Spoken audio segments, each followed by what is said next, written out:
नमस्कार, मी श्रुतिका। माझ्या यूट्यूब चॅनलमध्ये तुमचं खूप खूप मनापासून स्वागत आहे।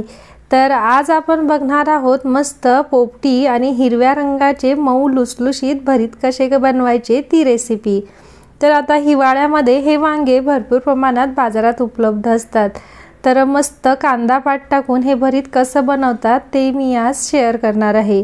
तर चला तर मग रेसिपीला सुरुवात करूया। तर बाजारातून मी असे छान मस्त लांब सळक आणि चमकदार असे 1 किलो वांगी आणली। तर भरतासाठी वांगे घेताना नेहमी लांब आकाराची आणि चमकणारी तसेच असे छान मस्त मऊ म्हणजेच वजनाला हलकी वांगी घेऊन यायची। हिवाळ्यामध्ये बाजारात भरपूर ठिकाणी ही वांगी उपलब्ध असतात। तर अशा प्रकारे मी 1 किलो ही वांगी घेऊन आली आणि त्याला छान मस्त तेलाचा हात लावून घेतला आणि सुरीने त्याला छान छिद्रे करून घेतले। त्यानंतर मग मी गॅसवरती हे भरीत भाजायच्या जाळीवरती हे वांगे अशा प्रकारे मध्यम आचेवरती भाजून घेतले। तर बघा असे हे मी वांगे आता भाजून घेते। तर मध्ये मध्ये हे दुसऱ्या साईडला सुद्धा आपल्याला उलटवून घ्यायचे। तर जेव्हा वांगे आपण उलटवून घेतो तेव्हा गॅस कमी करायचा आणि उलटवून घ्यायचे। तर तेलाचा हात लावल्यामुळे आपले भरीत छान मस्त मऊ होते, म्हणून वांगे भाजताना नेहमी वांग्यांना तेलाचा हात लावायचा। तर बघा अशा प्रकारे माझे वांगे आता मी भाजून घेते। तर आपण गावाकडे वगैरे असलो तर छान मस्त तुरखाट्यांच्या काळ्यांवर हे वांगे भाजतात, पण आता इथं आमच्याकडे काड्या वगैरे नाही आहे, त्यामुळे मी गॅसवरतीच भाजते। तर बघा एका साईडने माझे वांगे थोडे भाजून झालेत। आता दुसऱ्या साईडने सुद्धा अशा प्रकारे हे वांगे भाजून घ्यायचे।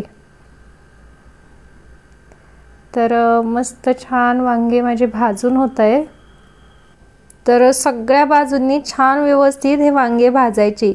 वांगे जर व्यवस्थित भाजल्या गेले नाही तर भरीत आपले छान मस्त मऊ आणि पाणीदार होत नाही। जर ते कच्चे राहिले तर असं थोडं घट्टसर ते भरीत होतं।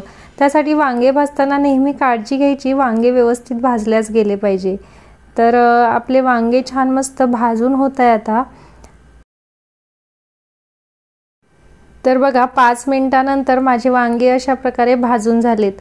आता त्यानंतर गॅस बंद करून हे वांगे एका भांड्यामध्ये काढून घ्यायचे आणि 1 ते 2 मिनिटांसाठी छान मस्त झाकून घ्यायचे।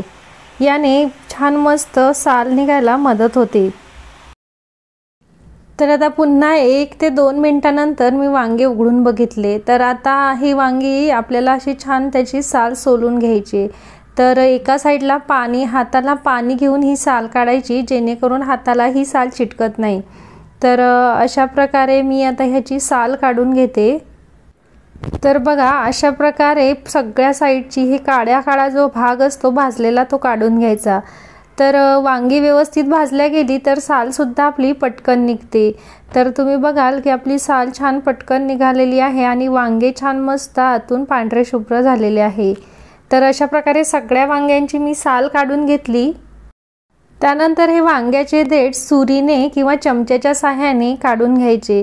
तर इथे मी अशा प्रकारे सुरीने हे देठ छान कापून घेतलेत। त्यानंतर चमच्याच्या साहाय्याने मी हे वांगे सगळे व्यवस्थित तपासून घेतले। तर एखाद्या वेळेस वांग्याला नकळत कीड असते आणि त्यामध्ये अळी सुद्धा असते, त्यामुळे मी हे वांगे अशा प्रकारे छान मस्त बघून घेतले। आता वांगे माझे सगळे व्यवस्थित आहेत। त्यानंतर चमच्याच्या साहाय्याने हे मी भरीत छान मस्त असे स्मॅश करून घेतले। तर बघा माझे वांगे छान भाजले होते, त्यामुळे भरीत छान मस्त पांढरे शुभ्र झाले। त्यानंतर मी फोडणीची तयारी करून घेतली।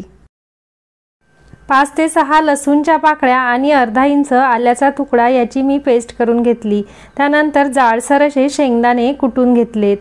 2 टेबलस्पून खोबरे खिसून घेतलेत।